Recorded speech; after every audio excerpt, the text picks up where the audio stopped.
au mataoukit l'argent est dans la yamutute koko simbe billet sikoy lobi omina maboko ya moto mosusu tikala koyeba ke mbongo oyo ozango na maboko webi kombe maboko ya bato mbongo wana elekela te tamu seza na billet moko ya dollar osimbi lelo tamu sous président Obama pe asimbaka yango le même billet là le même numéro le rien pas dépensé et que tiri pe oyo osimbi yango.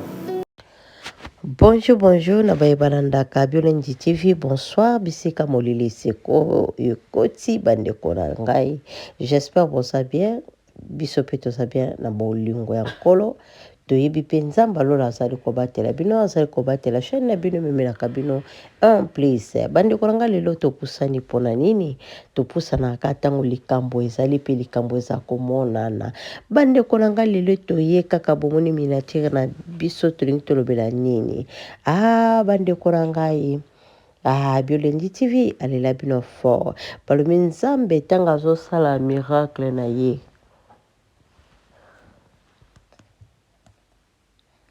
Tango Nzambe azosala miracle na ye eloko nini oyo ekokanga yango tomoni te. Donc Nzambe alola azosala ya kokamwa tozomona bandeko ndenge bazotémoigner alukaki mabota azwaki te me tanga apesi na losambo tanga koti na mozindo Nzambe apesi ye mabota alukaki musala azwaki te me tanga koti na mozindo Nzamba pesi musala oye longa te oye sengo te esengo tango Nzambe wana azosala ya minene bande kolangai eloko moko oye kangaka ezate balobi le goût de ça le goût de vérité bande kolanga tolanda momuke témoignage esalaka kaka bien monene Nzambe oyo azosala balobi sifi okangama na ye isifi otosa yango wana nde ezalaka esengo makasi isifi ozala na foi parce que foi oyo ememelaka bato makambo ebele foi oyo ebotaka mbuma malamu ntango oza na foi yango te bamama nanga yango te bandeko nanga to partage video yango nde esengo Nzambe alola akopambola bino. Gabriel fut envoyé dans une ville de Nazareth auprès d'une vierge nommée Marie. Et lorsque l'ange est entré, l'ange dit à la Vierge, salut Marie, toi à qui une grâce a été faite. Tu deviendras enceinte et tu donneras naissance à un fils à qui tu vas donner le nom d'Emmanuel, Dieu avec son peuple. Marie répond à l'ange, je suis vierge, je ne connais pas encore d'homme. Comment cela va-t-il se faire? Vous permettre ngai nabima namulonga ni nangai Joseph? L'ange lui dit niet. Le Très-Haut te couvrira de son ombre. Le Saint-Esprit viendra sur toi. Et c'est pourquoi le Saint-Enfant qui naîtra de toi sera appelé Fils de Dieu. C'est de là que vient l'appellation Fils de Dieu. Le Saint-Enfant, le Très-Haut te couvrira de son ombre. Le Saint-Esprit viendra sur toi. C'est pourquoi le Saint-Enfant qui naîtra de toi sera, c'est le futur simple, n'est-ce pas? Sera appelé Fils de Dieu.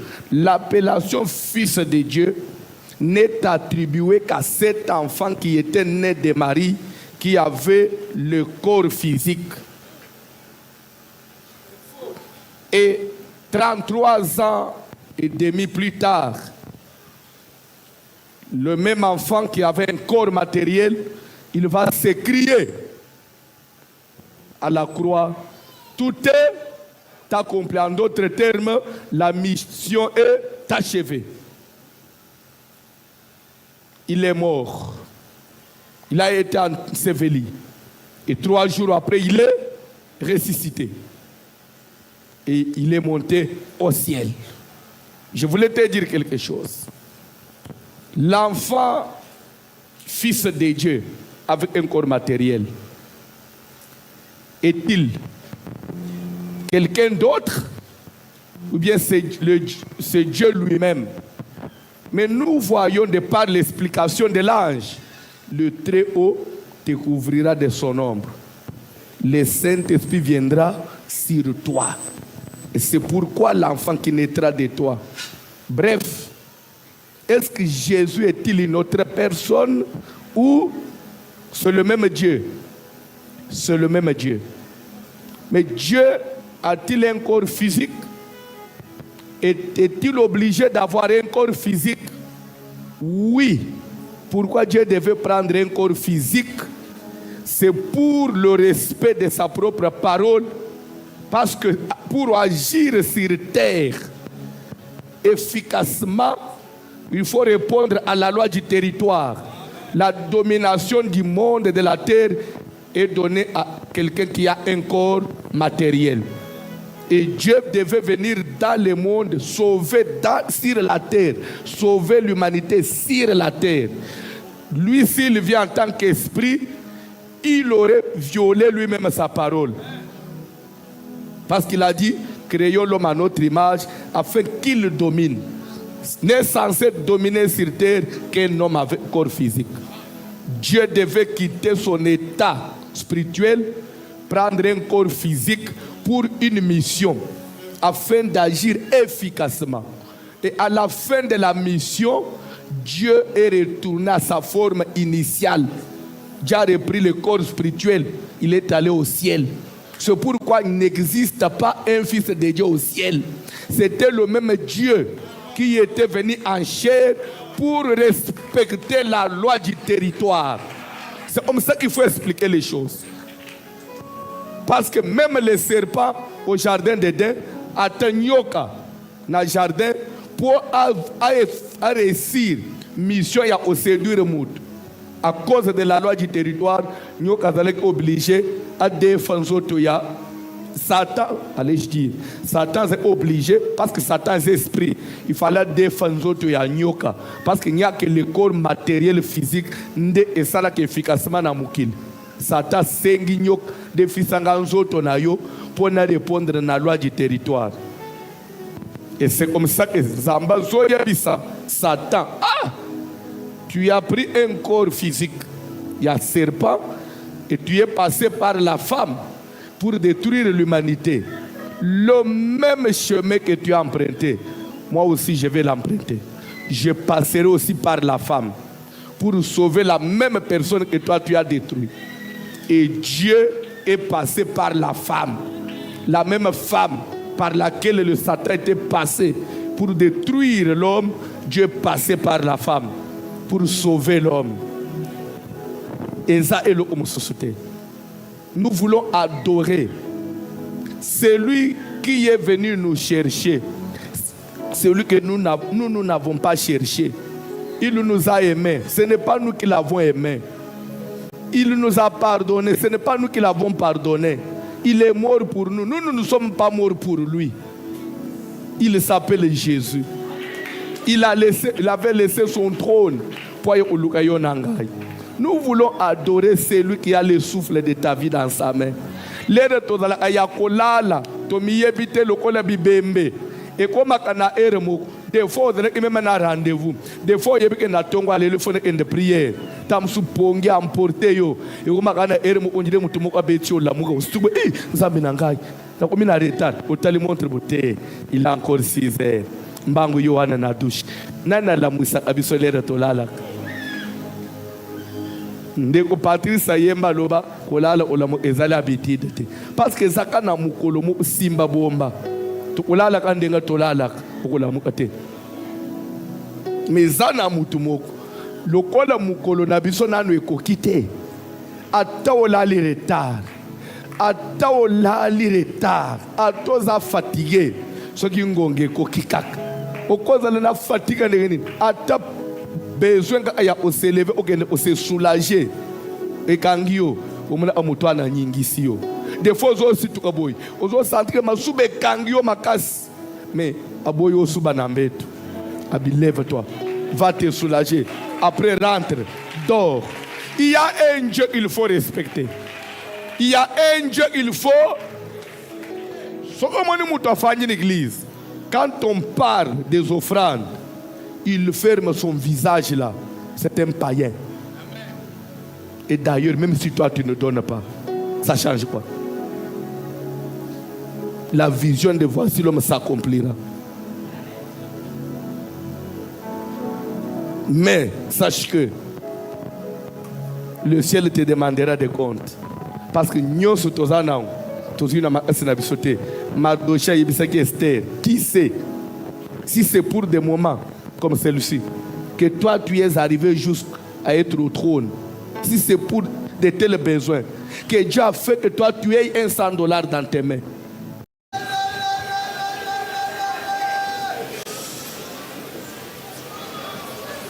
Église Shalom. Nazo témoigner mon nene ensemble à voici l'homme asali na vinangai. Kombo nangai ndeko Jonathan Makolo. Je suis chrétien de l'église catholique. Mais nanzele a JBB nde memanga na église oyo. Na yaka ya des fois na maombi, il y a des fois na ba service à minene ya ba jeunes et prières. Et nazo kumisa mon nene ensemble à papa. Nayaki na lekaki na nzela ya prophétie et makambo balobaki na nzela ya prophétie kolandisama na ba prière et kokisa melingai ya liboso nazo témoigner na nzela ya ba prophète balobaki ete na kobota bana mapasa et lelo mama Rachel yelanga ibana église mona yelanga ibana Tala, so yo fandi na itiwana nanji makabilo kwa ba profession te. So yo njimite, ça enlève quoi à l'église. Tala neti yo so yo njimite lo onini. Catholique kuta so njima. So yo njimite yo.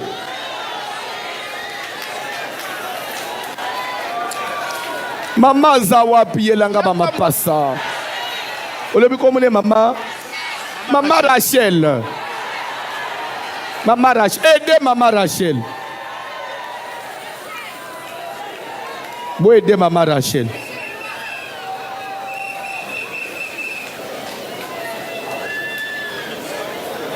Donc, prophète a travers le Zamba, la Singayo, au bout de Banama Pass. Bangoy. Yakana Pambula Bang. Maman Rachel. Église, Papa Sabangoyo. Oh, on a la prophétie. Que la grâce de Dieu les accompagne. J'ai détruit toute attaque de l'ennemi. Maman Rachel okozonga ba mapasa na biso kitoko. Yami balé. Esilité yoka yami balé. Zambe ya église oyo. Alongo lingai na identité à ba chômeur. Lelo a commis ngai fonctionnaire de l'État. Na grade ya attaché d'administration, na direction générale ya douane et axes. Côté bien. Carte de service. Alléluia. Zambeya église oyo. Zambeya église oyo. Awa na mon clarté. Luka Linette. Luka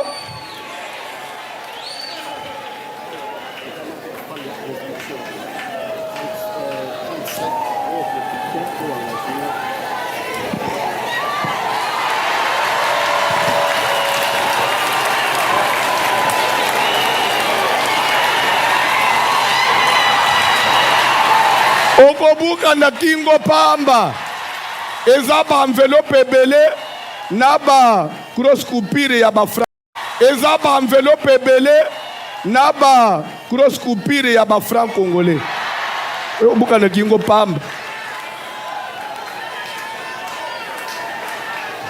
olingi osambela bien te oyelanga pe boy ka kotalaka ngai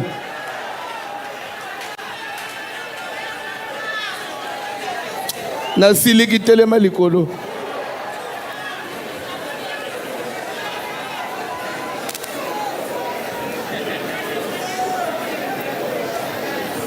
Papa n'a biso tombole pe loboko.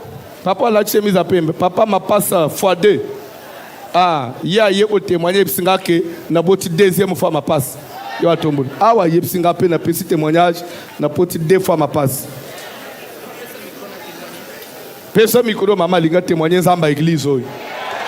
Zambe ya fanda na se. Te ba témoignage à ba montage. To montaka na yo. Fanda kimia landa biloko. Bonjour Église.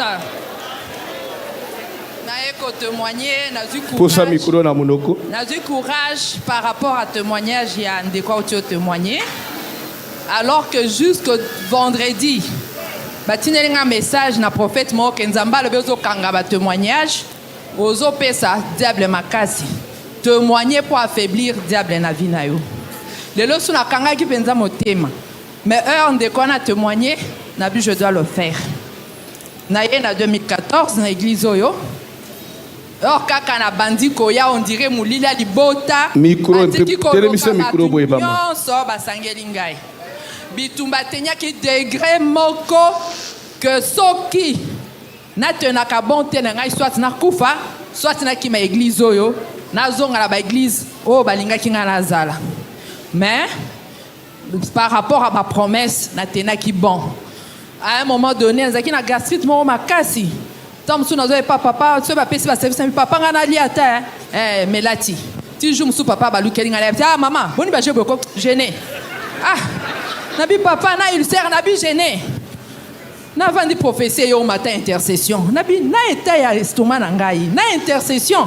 Basel na nzamba bisinga abi lokola tindi okuna il se pourvoira. Na ke intercession. Il y a liboso na no gastrite et biki na ba jeune makasi ya intercession. Mais bitumbe koma ki na degré moko impossible.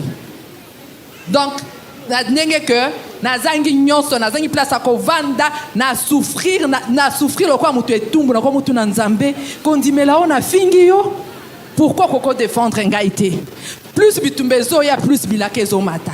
Ah, alors moko penza na koma ki na suka na komo zanga na transport ya église na komo sambela kaka en ligne mais nyonso wana mbala liboso na nyati intercession tozo mona kiti tozo mona bureau malili et ko uta wapi na à un certain âge kozo musala comme a déjà problème ba benganga une fois na canal ya grand frère na nga na BCD ça qui fondé du pouvoir ya kozo musala na komi batali loi na bango après 27 ans moi kozo musala ezate na loba ki se kenga kozo musala te so bakangi misu loi famille le bioko ko salate et pas na bino bo salaka te Nathalie na ajrabisa yese ke na ko salate mais ceux qui ba prophète bakangi misu tozo mona kiti tozo mona bureau malili tozo mona na ebisi nzambe na ko luka mutute na famille toza na batu batombwama bazozo abatu musume bazozo abatu famille te ngai na ko luka mutute nzamba voici l'homme ngana ko luka yo ko lukela ngai nyonso na bande osenga nzambe tina mafuta kopokwa na nzoto na bande osenga nzambe nyonso alors nyonso na connaître le fond il y a souffrance mais je n'avais pas abandonné na mi compromettre quitter puisque na heure à profondeur il y a de souffrance wanande ba tentation il y a qui a makasi au moni auquel kutana na muto zaka na 1000 francs ya retour muto na za mu conduire na zo proposer yo pourquoi tu souffres tant tu aimes la souffrance. Il y a comme deuxième bureau nanga so kondimi le lolo bina zo peso mutuka na zo peso appartement Nathalie mune na bilaka Nathalie wazo ebisanga na bim na ko compromettre te. J'ai enduré tout ce que j'ai enduré jusqu'à ce que un jour na vandi na kata souffrance na ngai na zane lokwa kolia te na vandi na zo sambe la téléphone na isolé là na zui téléphone ndeko nanga zo benga ngai Priscille na bi oui ça va ngabi ça va tu es à la maison na bi oui. Tu es au chômage? Je dis oui. Tu t'ennuies, non? Nabi, comme tu n'as pas idée. Nabi, ça va. Lobby à 9h, yakanandaku. Je vais utiliser ton côté relationnel pour te donner une fonction. Naeko kende, je ne m'attendais pas à ça. Si les longs na sali je l'honneur te. Na koti si CVT. Na komi azo bisanga lobby na zo tayo de rage. Ya structure nabiso. Une structure de la présidence nouvellement créée. Navandi, ayeko benga na mesa na okokolia tezo lekelangai. Nyoso koma ikolobanzo comprendre angote. Sur place à compter, tu prends la garantie. D'ici la fin du mois, et tout est parti comme ça, du néant à la salle de marche. Et on va tous dire que benga yo azo yambate, o azo répondre te na c'est bon ngana ko benga ete, ngana ko benga nzambe. Nzamba voici l'homme appelé singa musala. Na komi kuna 2-3 jours après na moni numéro 2 à Bengingai. À lobby, il est décidé que ou assumer 2 fonctions. À lobby 2 fonctions d'administration, ils allaient autoriser te. Aïbsinga dans ces cas to kota la to fusionnant to tsangonyo sona katina nini département ya administration. J'ai vécu oyo batu balobaka kenzamba pesa ka double. J'ai vécu ça sans rien forcer, sans rien demander. Navandi boye. Oh batu babandi na fonction oyo. Ba pesa ka batu avantage boye. Ba pesa batu avantage boye. Nazo répondre batu na ko forcer et l'autre côté. Nzambe atenga place wana akokokisa. Na moni semaine passée bazo bengangai en tant que chef d'administration, il faut te doter on a ba garde. Il faut te loger yo. Il faut ba pesi ba avantage nyonso wana, ba pesi ngai 2 gardes. Kata o basula bango mitema ya ana sambelela yo mabana eko yak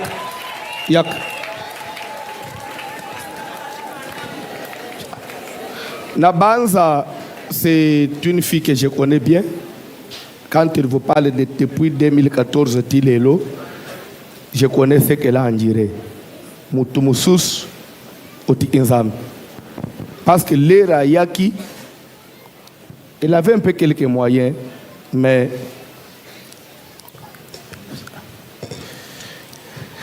maman ya nyokwami. Atubiri ba yebiye. Mais aujourd'hui, je vous parle. Je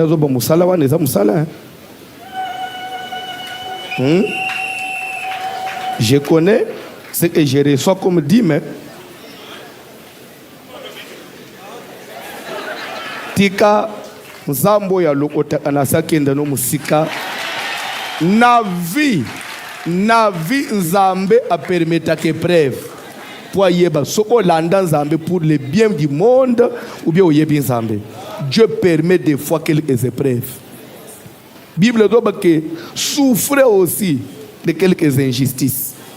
Donc, c'est-à-dire qu'on est innocent, mais c'est l'injustice. Nous avons supporter aussi les injustices. Nous avons bango, kake wapi. Nous avons souffrir. Le kola mutumoko ya liboma na utina mbujimai azotombo elanzambe. Mutwa liboma na balabala. Ba journaliste bazo zoyi. Nzambe na zo mona ondira zo raisonner subiente.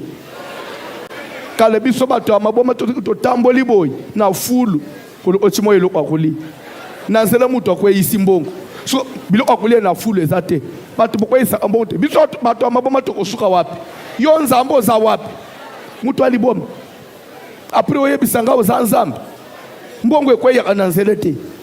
Na fulu tukufuye elokote na siliki batu batelemeliye wana pabuso bazo azana raison ozope omoni mutu azo bazana raison c'est la souffrance okomi konjemela mutu aliboma c'est mutu azo babon azo souffrir abino botika ye ozo ne pena raison makamuzamba zo se les abiente.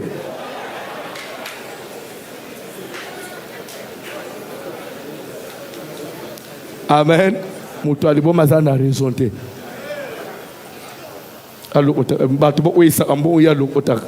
Sonde nzamba asala kabongo. Kola pambula bino telema likolo. Il y a des grands témoignages dans cette église. Omituna ate pourquoi église est tonda akaka o église est tonda akaka mikolonyoso. Église no batata kana banda kote. Chacun a son témoignage, chacun a son secret.